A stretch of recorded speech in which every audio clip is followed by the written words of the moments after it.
दशरथ की पुत्री शांता की कहानी सुनिए। तो दोस्तों, यह बात है त्रेता युग की, जब प्रभु श्री राम मनुष्य रूप में अवतरित नहीं हुए थे। उनके पिता राजा दशरथ अयोध्या में राज्य किया करते थे। महाराज दशरथ वेदों के ज्ञाता, दूरदर्शी, महान तेजस्वी राजा थे।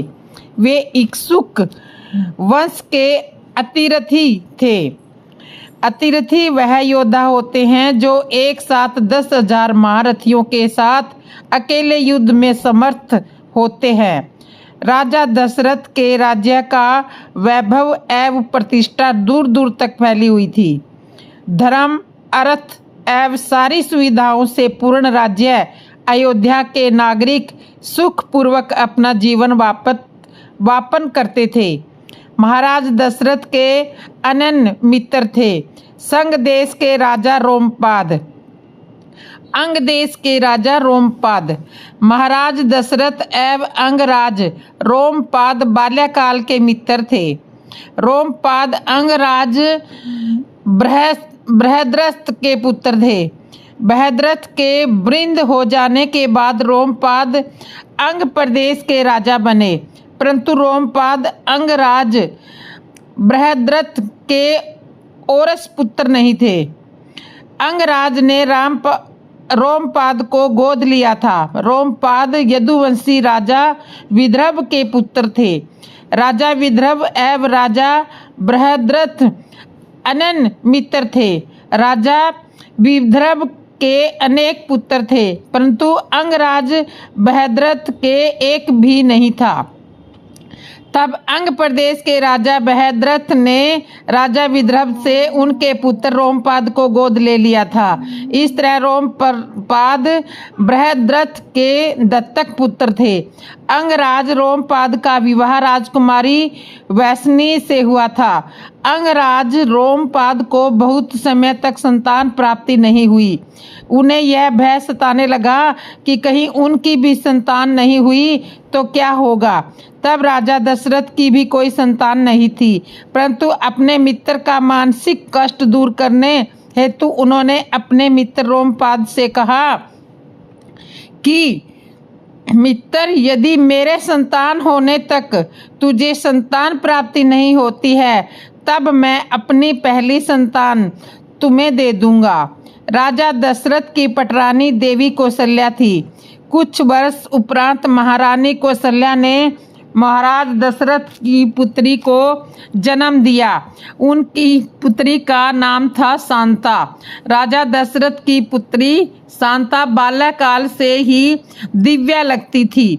उनके माता पिता उनसे अत्यधिक प्रेम करते थे। अंगराज रोमपाद को भी इस समाचार का पता चला।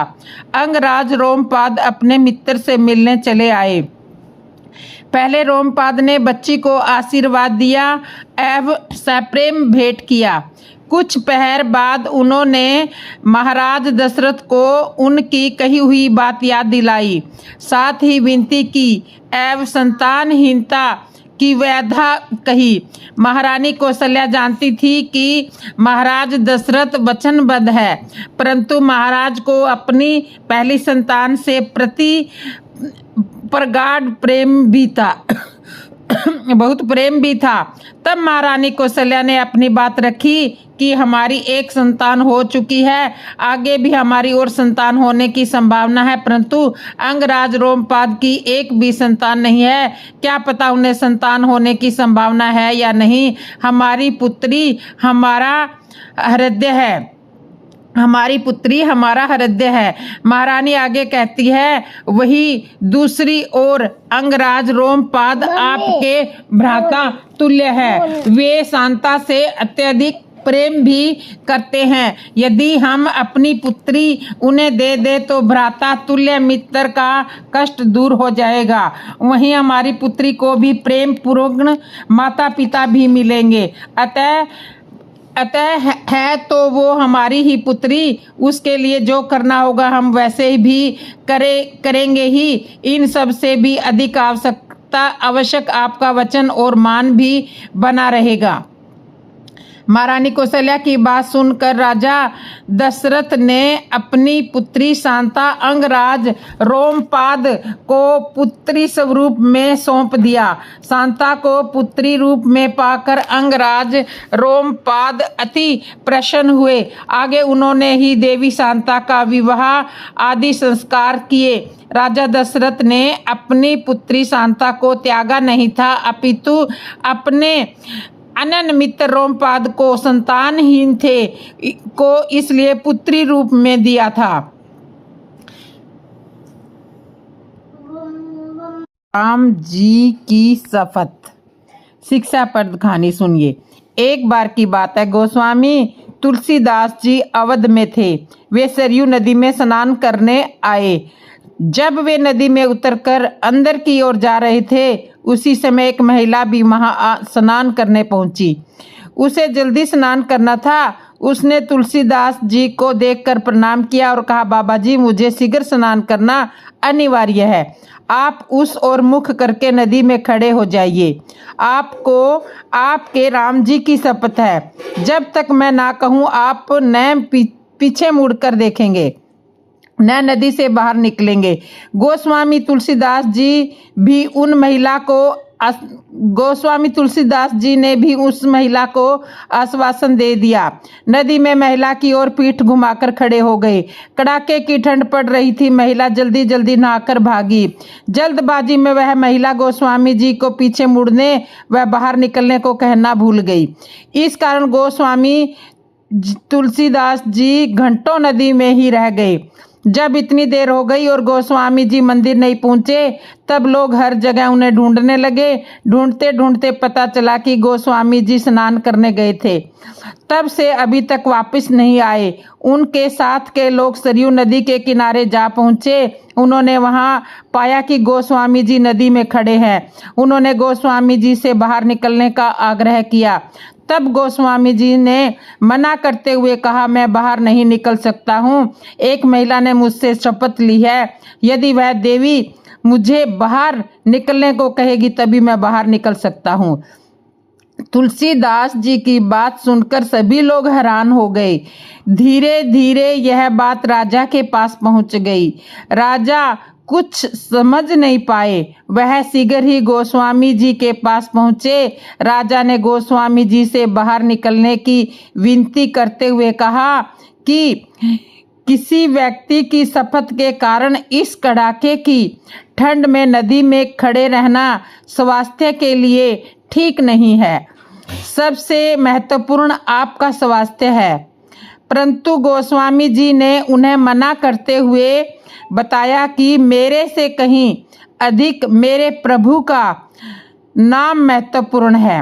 उन देवी ने मुझे मेरे प्रभु श्री राम की शपथ दिलाई थी। उनका नाम मेरे पूरे अस्तित्व से अधिक महत्वपूर्ण है। राजा ने गोस्वामी जी से पूछा, बाबा जी, उन देवी का क्या नाम है? कहाँ की रहने वाली है वो? इस प्रश्न पर तुलसीदास जी ने राजा से कहा, मुझे ज्ञात नहीं है। तब राजा ने पूरे अवध में ढोल बजवा के उन महिला को शीघ्र सरयू नदी के तीर पर उपस्थित होकर गोस्वामी जी को शपथ मुक्त करने का आदेश दिया। उन महिला को जैसे ही अपनी गलती का आभास हुआ, वे दौड़ती हुई नदी के तीर पर जा पहुंची। वहां हाथ जोड़कर क्षमा याचना करती हुई गोस्वामी जी से कहने लगी, बाबा जी, अब आप पीछे मुड़कर देख सकते हैं और नदी से बाहर भी निकल सकते हैं।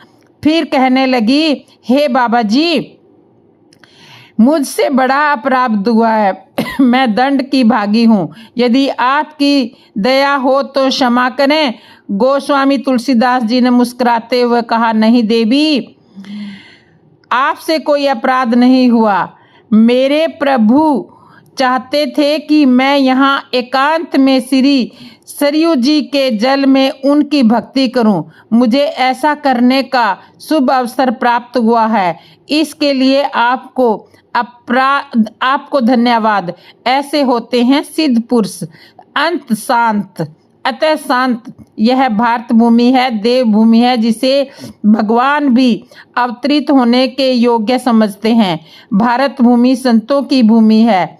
अनंत काल से कितने ही बड़े ऋषि मुनि महात्मा संत जन साधु यहाँ जन्म लेते आए हैं, अपने ज्ञान की धारा से अपने समय में और उसके बाद भी लोगों को निर्मल करते हैं। ये थी श्री राम की शपथ की कहानी।